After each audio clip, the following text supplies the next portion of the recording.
Оқиға Корей орта мектебінде басталады. Онда күнделікті төбелесулер болып тұрады. Басты кейіпкер Юн Вуды мектептегі басқа оқушылар үнемі қорлайды. Екі бұзақы тамақты кім бірінші алатыны туралы бәс тігеді. Түскі ас біткен бойда Чон Ву тамақты жеткізу үшін Чжунның сыныбына жүгіріп барып, бәсте жеңіске жетіп, досы сонда ақша төлеуге мәжбүрлейді. Юн Вудың досы Ду кешігіп келгенде, сон оны ұрып соғып кетіп қалады. Кейінірек үйге қайтып бара жатып, Юн Вудың досы Дюк телефонынан төбелес бейнелерін көреді. Ол күштірек болуды армандайды. Дюк егер ол бір рет төбелесуді үйренсе, бәрі оларды қорлағанына өкінетінін айтады. Юн Ву оған күледі. Дюк Юн Вудың әлі жоспарын түсінбейтінін айтады. Сол сәтте екеуі де хабарламалады. Бұзақылар оларға тағы да қоңырау шалған. Юн Ву бірден қашып кетеді. Ол жерге бірінші жетуге бел буады. Юн Вудың өмірі күн сайын осылай жалғасады.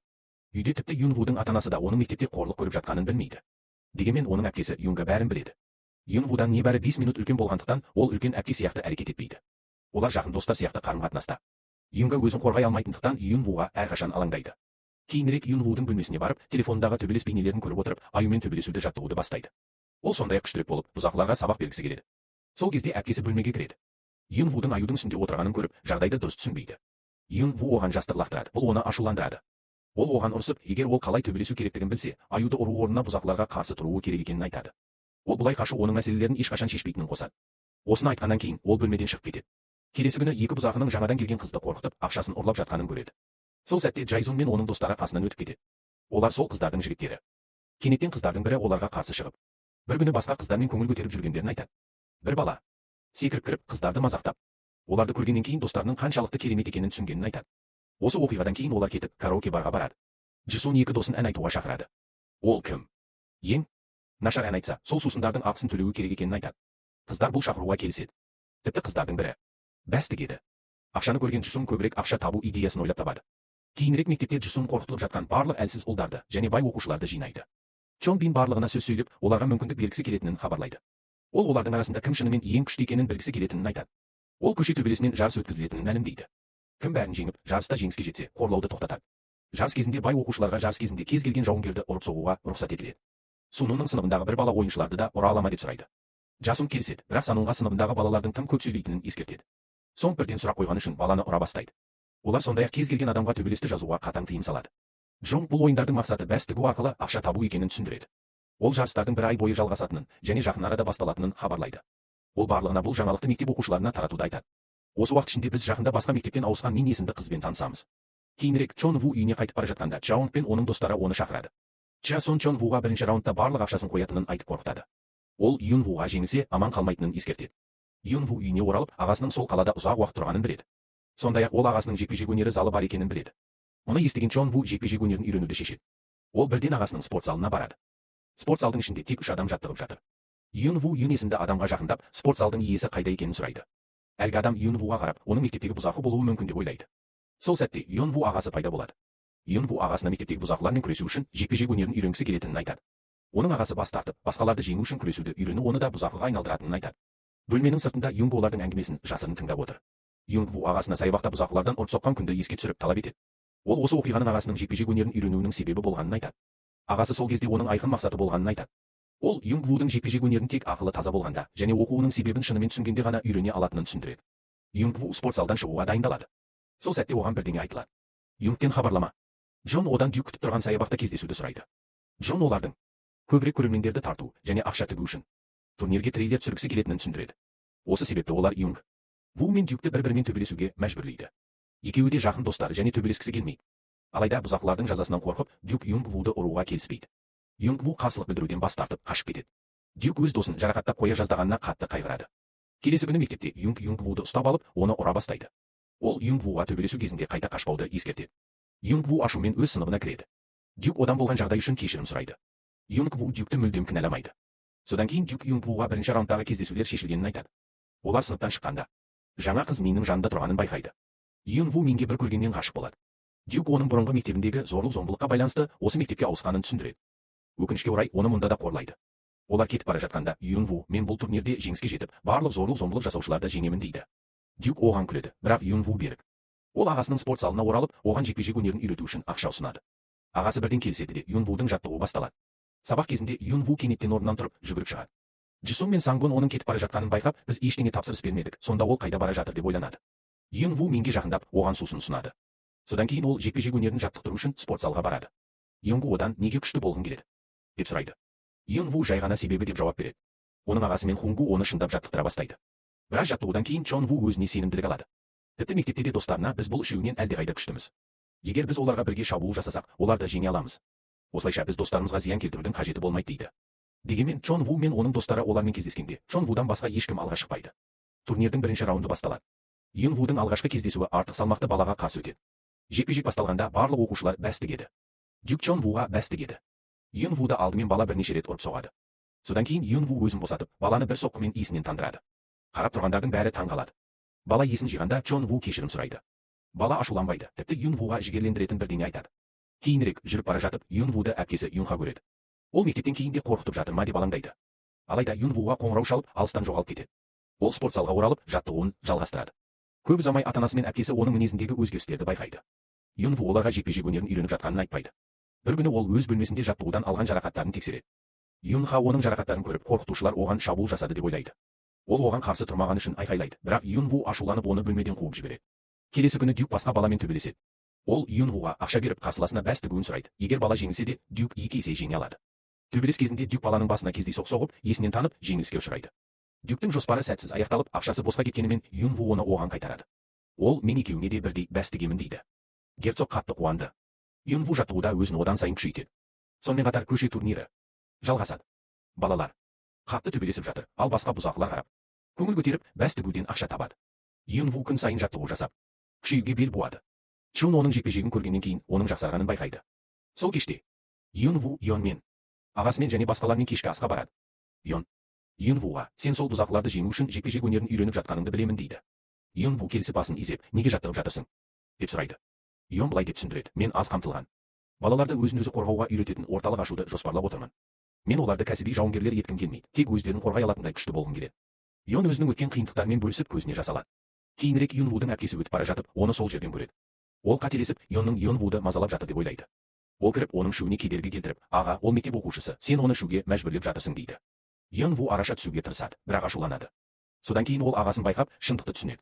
Ол тынышталып, олармен бірге отырып тамақтана бастайды. Осы уақытта Юн әзілдеп, Чон Ву, сенің әпкең сенен мүлдем басқа. Мүмкін сендер екеуіңнің мінездерің ауысқан шығарсыңдар дейді. Кейінірек Юн Вудың әпкесі оның жекпе-жек өнерімен айналысып жүргенін біледі. Үйге қайтып бара жатып, ол үшін мақтанады және қуанады. Келесі күні Чон Юн Вуға тағы да қоңырау шалады. Бүгін Юн Вудың жекпе-жегі. Ол оны жеңеді. Қарсыласын бір соққымен ұрады. Мұны көрген Жасун, сен төбелесуге дайындалып жатырсың ба деп сұрайды. Юн Ву жауап беруден бас тартып кетіп қалады.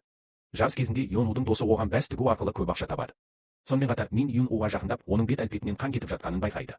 Ол оған орамалын ұсынады, ал Юн Ву қатты қуанады. Үйіне бара жатып, ол Минді тағы да көреді. Досын артта қалдырып, Минге жақындап, орамалмен жауап беріп, онымен бірге жүреді. Екеуі жақсы дос болады. Мин сонымен қатар Юн Вудың турнирдегі әлсіз балалардың ішіндегі ең күштісі екенін түсінеді. Келесі күні Юн Вудың досы күштірек қарсыласпен кездеседі. Бала Дюкке қатты соғады, мұрнынан қан кете бастайды. Дюк енді төбелескісі келмейді. Оны қорғау үшін Юн Ву әдейі араласып төбелесті аяқтайды. Джисун ашуланып, Юн Вуды ұруға кіріседі. Алайда оның қызы оны тоқтатып, 2 күннен кейін кездесуі болатынын айтады. Егер оған бірдеңе болса, біз қалай көбірек ақша табамыз. Оны естіген Чон Вуға соққы беруді тоқтатып қорқытып кетіп қалады. Сол күні кешке Дюк Юн Вуға оны құтқарғаны үшін алғыс айтады. Ол сондай-ақ басқа балаға бәс тігуге қуанышты. Жеңілгеннен кейін де Дюктің ақшасы әлі де бар. Сол түні Юн Ву 2 досын шақырады. Олар ертең матч ойнауы керек еді. Юн Ву достарына мұны тым ауыр қабылдамауды және біреуінің оңай жеңілуіне жол бермеуді айтады. Ол соңында турнирде жеңіске жетіп, бұзақыларды мәңгілікке жеңетінін түсіндіреді. Алайда Чонгтың достарының бірі оларды көріп, суретке түсіреді. Келесі күні Чонг Ву мен оның достары көзілдірік киген ойыншы жеңеді, ал екінші ойыншы жеңіледі деп жоспарлаған. Бірақ бүгін Чонг Ву екінші ойыншының бетіндегі іздерді байқайды. Джисун мен оның достары баланы алдыңғы түні ұстап алып, ұрып-соғып, сұрақ қойған. Енді Джисун Юн Вудың көзілдірік киген ойыншыны жеңуге тырысатынын біледі. Сондықтан ол әдейі басқа балаға қысым көрсетіп, көрдің бе, ол жеңеді дейді. Төбелес басталады. Бала мұны өте ауыр қабылдайды, себебі Джун оны алдыңғы түні қорқытқан. Ертең жеңілсең, сені өлтіремін. Ол жеңіле бастағанда кірпішті алып, көзілдірікпен ойыншыны ұрады. Төбелес кезінде ешкім мұны күтпегендіктен бәрі таңғалады. Ақырында көпшілік тарайды. Біраз уақыттан кейін мұғалім көзілдірік киген баланы және басқа балаларды шақырып, төбелестің неге болғанын сұрайды. Екі бала шынымен жақсы достар еді.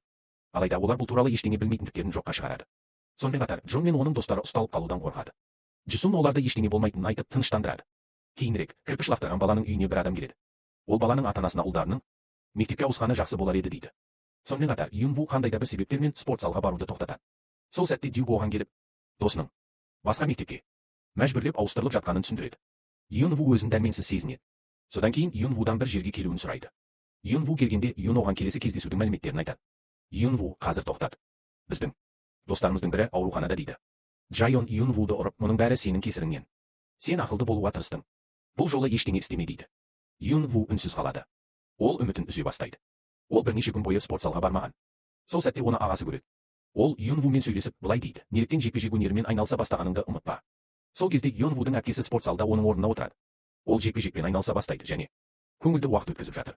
Дәл сол кезде олар Юнвудың келіп кетіп жатқанын байқайды. Олар бірден оның соңынан сөйлесу үшін барады.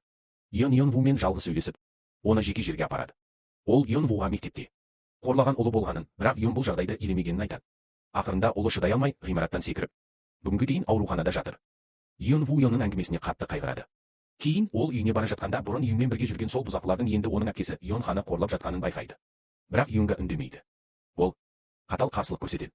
Дәл сол кезде Юнву келіп араласады. Ол әпкесін одан әрі қауіптен құтқарып қалады. Соған қарамастан Джунга егер ол келмегенде оны қатты ұрып соғатын еді деп талап етеді. Юнву енді мұндай бұзақылардан қорықпауы керек деп сене бастайды. Ол спортзалға оралып жаттығуын жалғастырады. Юн оған Юнвуға кез келген адамды оңай жеңуге мүмкіндік беретін жаңа жекпе-жек техникасын үйретеді. Сонымен қатар Юн және оның достары мектепте ашық төбелесе алмайтындарын түсінеді. Олар кездесулерін саябақта өткізуді шешеді. Чон мектепке барып Чонвуға жоспар туралы хабарлайды да одан саябаққа келуді сұрайды. Жасун кеткеннен кейін Чонву сол қыздардың ер адамдарға табақтарын тазалап жатқанын көреді. Юнву Минге табақтарды өзі тазалап көмектеседі. Мұны көрген Мин Юнвудан олар баруы керек пе деп сұрайды. Демалыс күндері бір жерге баруға болады. Юнву бірден келіседі. Көптеген студенттер жекпе-жекті көруге саябаққа келе алмайтындықтан оны тікелей эфирде көрсетуді шешеді. Соңғы қалған жауынгерлер саябаққа келеді. Екі жігіттің арасында төбелес басталады. Юнның досы жекпе-жекті тікелей эфирде көрсетеді. Бұл жолы жауынгерлер шайқасты одан сайын қыздыратын нунчакуды қолданады. Жеңімпаз бала содан кейін Юнвумен кездеседі. Алайда Юнву одан әлдеқайда күшті. Ол жекпе-жекті байыпты қабылдамайды және бірнеше қимылдан кейін қарсыласын оңай жеңеді. Мұны көрген Чсон, енді сен соңғы кездесуде күресесің деп хабарлайды. Кейінірек спортзалда жаттығу кезінде Юн демалыс күндері бір жерге баруды ұсынады. Юнву Минмен бірге барғысы келгендіктен бас тартады. Олар бірге шыққанда қолайлы орын таба алмайды. Сондықтан Юнву Юнға қоңырау шалып, оған демалыс орнын көрсетеді. Олар курортқа бірнеше рет барады, ал Юну осы кезеңде қатты жаттығып, финалдық матчқа дайындалады. Сонымен қатар Юнудың достары оған басқа мектептердің оқушылары финалдық матчты көруге және ақша салуға келетінін айтады. Джисон матчты қайда өткізу керектігі туралы алаңдайды. Себебі олардың саябақтағы алдыңғы төбелесі полицияға хабарланған, ал қазір полиция саябақты қоршап алған. Сол кезде Юн Джисонға қоңырау шалып, оларға Юнның курортын көрсетеді. Финалдық матч сол жерде өтеді және Юн оңай жеңіске жетеді. Содан кейін Юн Юнға қарсы шығып, сен бүкіл мектептегі ең күштісің, бірақ мен осы турнирде жеңіске жету арқылы барлығынан күшті екенімді дәлелдедім. Кім шынымен күшті екенін көрейік дейді. Мұны естіген Юн жекпе-жекке дайындалады. Юн өзіне сенімді болып, алдымен жеңілген артық салмақты баланың оған, сенің соққыларың Юндікінен күшті болды. Сен одан күштісің дегенін есіне алады. Содан кейін Джейсон мен Чон арасында төбелес басталады. Тағы екі бала да курортқа келеді. Алдымен төбелес Чон мен Чон бір-біріне соққы беріп қызу аяқталады. Чон Юн үйреткен әдістерді қолданады. Джей ұра бастағанда оның екі досы да төбелеске араласуға тырысады, бірақ Юнудың достары келіп, бұзақылардан қорықпай, оларды тоқтатады. Юну төбелесті қайта бастайды да ақыры Джионды жеңеді. Соның өзінде Юну қатты ашуланып тоқтамайды. Юн араласып оны тоқтатады. Осылай Юнның мектептегі барлық бұзақыларды жеңеді. Бұзақылар әлсіз балаларды мазалауды тоқтатады. Басқа оқушылар Чон ағасының спорт залында Юнның қол астында жаттығуды бастайды. Бұзақылар Минді қайтадан қорқытуға тырысқанда, ол оларға күледі. Ол, сіз менің бұзақылардың кесірінен мектебімді ауыстырдым деп ойлауыңыз мүмкін дейді. Шын мәнінде мен ескі мектебінде оны қорлаған қыздарды қатты сабап, оқудан шығарып жіберген. Енді ол ешкімнен қорықпайды. Осымен әңгіме аяқталады. Достар, бұл фильм сізге ұнағанын пікірлерде жазыңыздар. Егер сізге бұл бейне ұнаса, лайк басып, арнамызға жазылыңыздар.